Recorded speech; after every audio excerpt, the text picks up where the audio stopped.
Hey everyone, welcome back to my channel. कैसे हैं आप लोग? आई होप कि आप सब लोग ठीक है। आज का वीडियो उनके लिए ख़ास होने वाला है जो फ़र्स्ट टाइम अपने आईब्रोज़ को थ्रेड करने की सोच रहे हैं। तो इसमें मैंने बहुत सी चीज़ें ऐसे बताए हैं जो आपको ध्यान में रखना है जब भी आप अपने आईब्रोज़ को फ़र्स्ट टाइम थ्रेड करने की सोच रहे हो। ठीक है, तो उसके लिए आपको क्या करना है, आपको वीडियोज़ को पूरा देखना है, वो भी बिना स्किप किए। तो चलते हैं फिर हमारे वीडियोस की तरफ। तो सबसे पहले आपको ध्यान ये रखना है कि अगर आप फ़र्स्ट टाइम आईब्रोज थ्रेड करने की सोच रहे हो तो उसके लिए आपको एक अच्छा पार्लर चूज़ करने पड़ेंगे। जैसे कि अगर आप जिस सिटी में भी रह रहे हो या फिर जिस विलेज में भी आप रह रहे हो तो वहाँ आपको इतना ध्यान रखना है कि जो बेस्ट पार्लर हो वहाँ का बेस्ट का क्या मतलब, जैसे कि जो अच्छा थ्रेडिंग बनाते हो, किसी फ्रेशर या बिगिनर से मत बनाइए अगर आप फ़र्स्ट टाइम थ्रेड बनाने की सोच रहे हैं तो। क्योंकि फ़र्स्ट टाइम अगर आप थ्रेड बनाओगे तो उस टाइम आपको पेन तो होना ही है, चाहे वो जितना भी हो, बट होता है। तो अगर आप किसी फ्रेशर या फिर किसी न्यू बिगनर से अगर आप बनवाते हो तो उस टाइम आपको क्या पता पेन ज़्यादा हो सकता है या फिर आपके आईब्रोज़ ख़राब भी हो सकते हैं या फिर कहीं कट कुट भी लग सकता है। क्योंकि अगर हम फ़र्स्ट टाइम आईब्रोज़ थ्रेड करते हैं तो उस टाइम ये होता है कि हमारा जो आईब्रोज़ का जो परफेक्ट शेप है वो अच्छे से दिखना चाहिए। ठीक है, फ़र्स्ट टाइम अगर आपके आईब्रोज़ का शेप परफेक्ट होगा ना तो उसके बाद आप जब भी आईब्रोज़ बनाओगे ना आपका उसी अकॉर्डिंग ही बनेगा। बट अगर फ़र्स्ट टाइम अगर आपने आईब्रोज़ ख़राब बना लिया अपना कहीं से भी, तो इससे क्या होगा, जो हेयर्स होते हैं ना आईब्रोज़ के वो उल्टी सीधी दिशा में अपना निकलने लग जाएगा। फिर उसके बाद ये होता नहीं, या तो आईब्रोज़ आपके बहुत मोटे हो जाते हैं या फिर बहुत ज़्यादा पतले हो जाते हैं। तो आपको ये चीज़ ज़रूर ध्यान रखना है कि अगर आप फ़र्स्ट टाइम आईब्रोज़ बनाना चाहते हो तो कोशिश करें कि किसी अच्छे पार्लर से जाके बना के आएँ, किसी फ्रेशर या फिर बिगिनर से ना बनाए। ख़ासकर अगर कोई प्रैक्टिस कर रहे हैं, जैसे वो अपने खुद के ट्रेनिंग पे है, आप पे प्रैक्टिस करना चाह रहे हैं तो प्लीज़ आप प्रैक्टिस मत करवाइए। हो सके तो अपने हाथ पैर जो भी है, हाथ पैर के हेयर्स होते हैं हमारे, उनको रिमूव करने के लिए दीजिए उनको, बट अपने आईब्रोज़ पे टच मत करवाइए उनको। ठीक है, और आपको ध्यान खासकर उनके लिए मैं बताऊं जो आईब्रोज़ बनाना सीख रहे हैं। ठीक है, जो सीख रहे हैं मैं उनको भी बताती हूँ। जैसे कि अगर आप आईब्रोज़ बना रहे हैं किसी का तो सबसे पहले आपको उनका स्किन देखना है। ठीक है, किस टाइप का स्किन है, क्योंकि बहुत लोगों के तो ऐसा होता है कि स्किन थोड़ी टाइट होती है, पर बहुतों के ऐसा होता है ना कि बहुत ज़्यादा सॉफ्ट भी होता है और बहुत ज़्यादा स्किन लूज़ भी होता है। ठीक है, तो आपको जब भी किसी के ऊपर भी ट्राई करना है तो आप कोशिश करें कि उनके आईब्रोज़ पे आप ट्राई ना करें। आप उनके हाथ के हेयर्स हो या फिर उनके पैर के हेयर्स हो, आप वो रिमूव करना सीखिए सबसे पहले।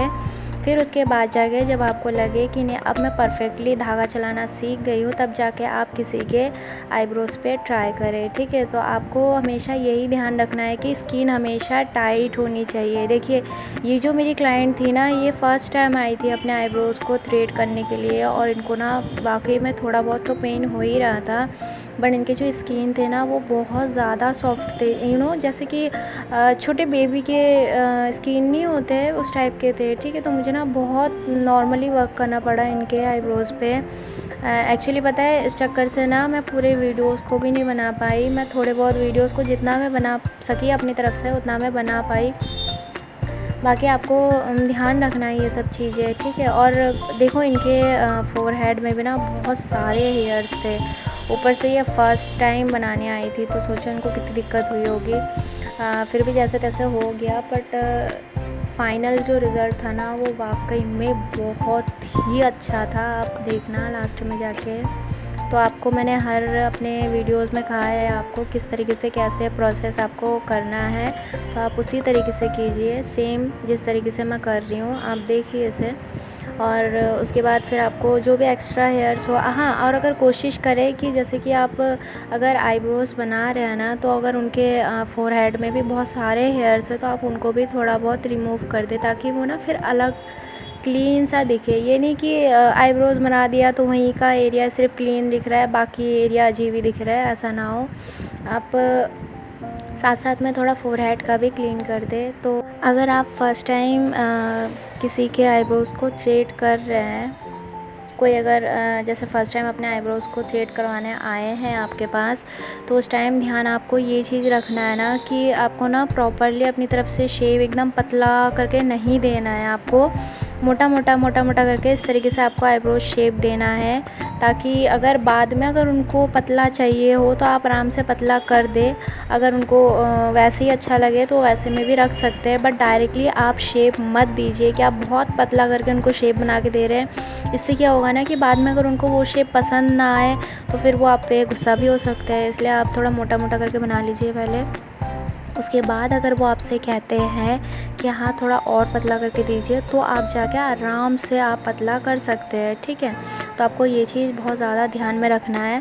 और फ़िलहाल तो और अगर जैसे कि अगर किसी को जॉइंट आईब्रोज़ के थ्रेडिंग देखने हैं पूरा कैसे क्या बनाते हैं, तो उसके भी मैंने वीडियोस बनाए हैं। और अगर आपको आईब्रोज़ थ्रेडिंग धागा चलाना सीखना है तो उसके भी मैंने वीडियोस बनाए हैं। मैं लिंक आपको डिस्क्रिप्शन बॉक्स में दे दूँगी, आप वहाँ से जाके इजीली चेकआउट कर सकते हैं। और लास्ट में आपको क्या करना होता है कि जब आपके आईब्रोज़ थ्रेड हो जाते हैं एकदम, तो आपको एक सॉफ्ट सा क्रीम कोई भी आपको आईब्रोज़ के ऊपर 2 मिनट के लिए मसाज देना होता है उससे, ठीक है। तो इससे कस्टमर को ना काफ़ी हद तक रिलैक्स फ़ील होता है। और अगर आपको मेरी वीडियो ये थोड़ी सी भी हेल्पफुल लगी हो तो प्लीज़ इस वीडियो को लाइक कर दें। और अगर आप अभी तक आपने मेरे चैनल को सब्सक्राइब नहीं किया है तो प्लीज़ मेरे चैनल को सब्सक्राइब कर दें। मिलते हैं अब नेक्स्ट वीडियो में, तब तक के लिए बाय बाय।